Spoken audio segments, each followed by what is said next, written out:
What if I told you that the two sacred phrases you've been chanting for years hold a power so profound that they can completely transform your experience of life and death? Right now, at this very moment, millions of Buddhists around the world are reciting Namu Amitabha Buddha and calling upon Avalokiteshvara Bodhisattva. But many don't fully understand the revolutionary spiritual technology contained within these ancient words.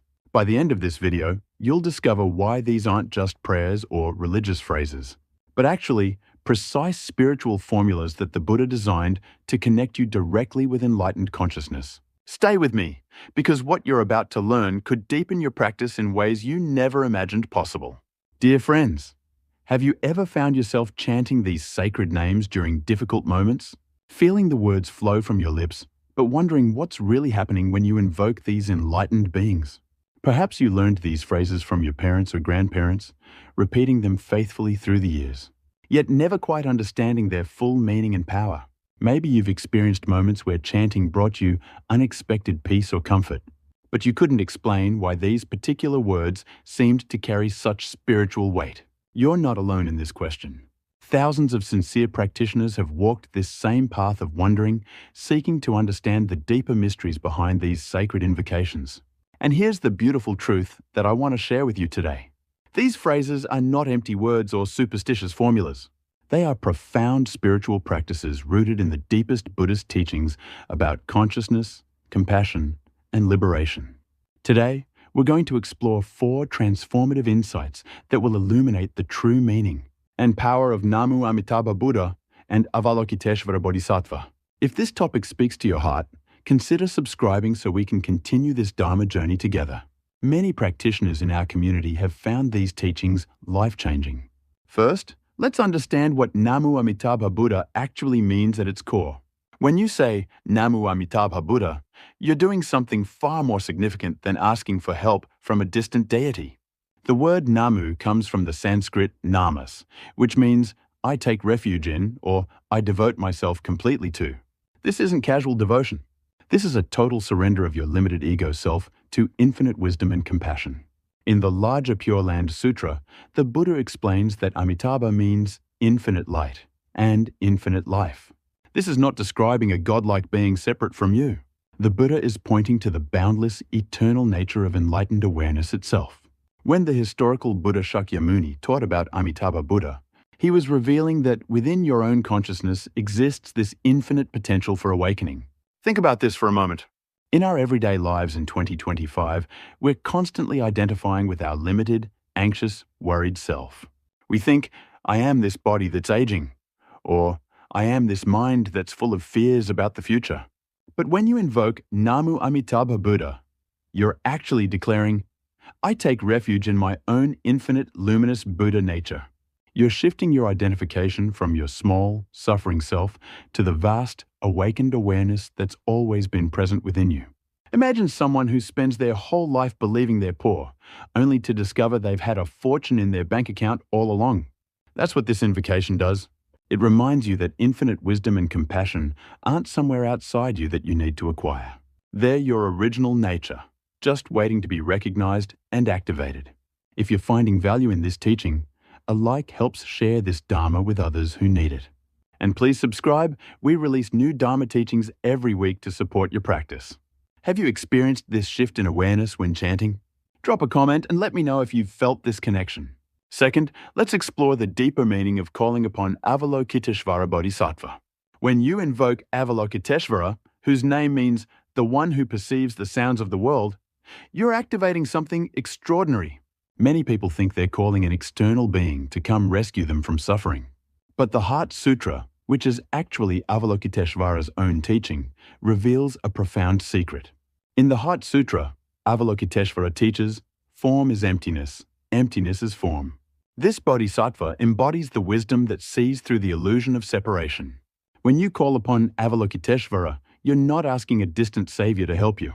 You're awakening the quality of infinite compassion that already exists within your own awareness. You're activating your own capacity to hear the suffering of the world, including your own suffering, with clear, compassionate presence.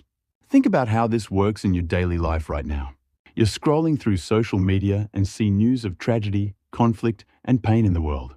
Your heart feels heavy, overwhelmed, perhaps even numb from the constant barrage of suffering. This is the moment when invoking Avalokiteshvara becomes transformative.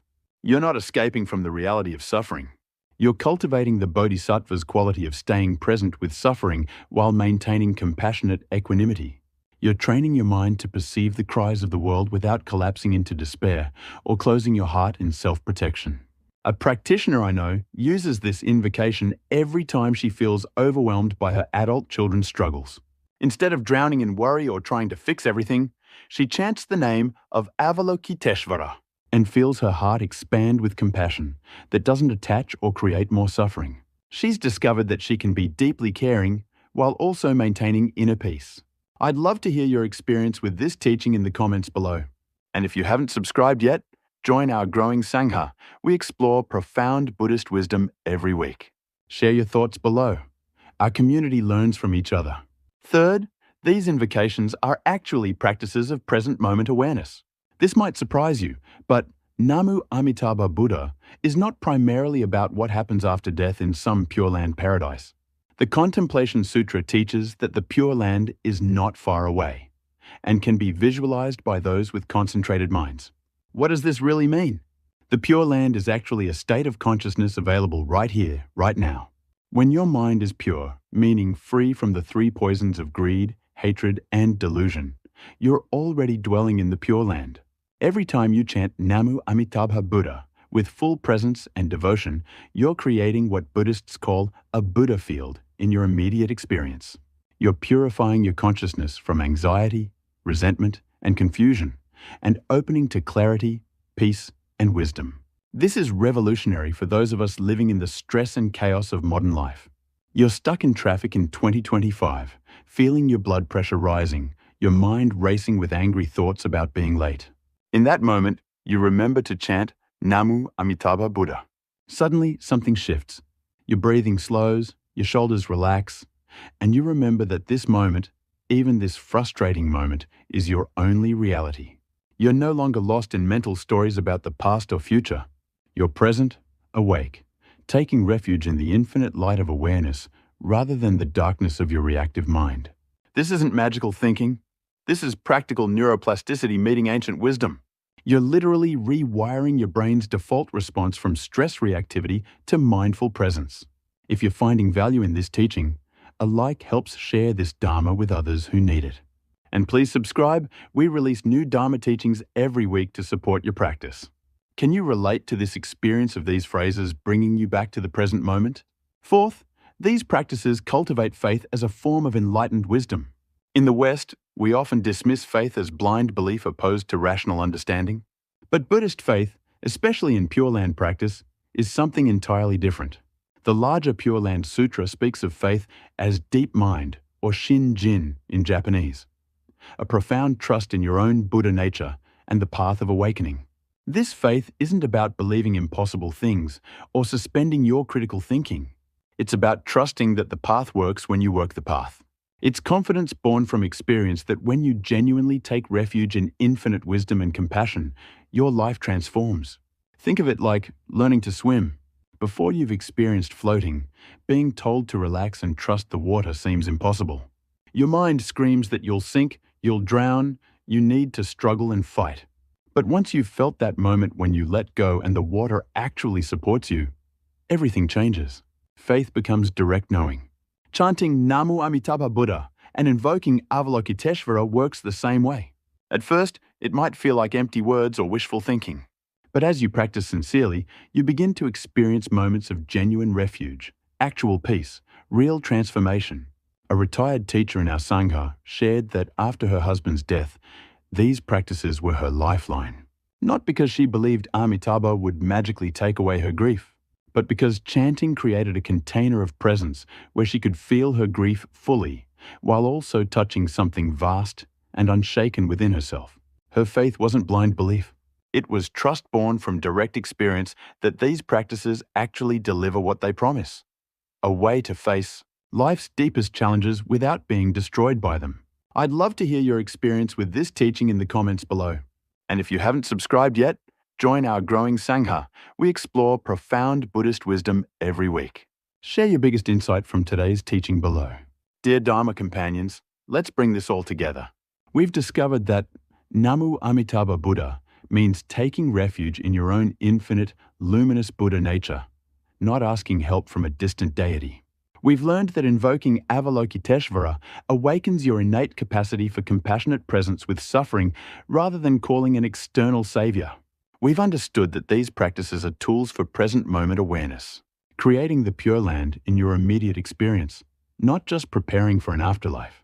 And we've seen that the faith these practices cultivate is enlightened wisdom, trust born from direct experience of transformation. The next time you chant these sacred phrases, beloved friends, remember that you're not reciting empty formulas. You're activating the deepest spiritual technology that the Buddha offered to humanity. You're connecting with the infinite light of awakened awareness that has always been your true nature. You're training your heart to hear and respond to suffering with wisdom and compassion. You're creating the Pure Land right here, right now, in this very moment. If this Dharma teaching resonated with you, please like this video and subscribe for weekly wisdom. Share your biggest insight from today's teaching in the comments. I read every single one and learn from your experiences. Click that subscribe button to join our community of practitioners and turn on notifications so you never miss a teaching. May the infinite light of Amitabha Buddha illuminate your path. May the compassion of Avalokiteshvara fill your heart. May all beings recognize their own Buddha nature and dwell in peace. Namu Amitabha Buddha.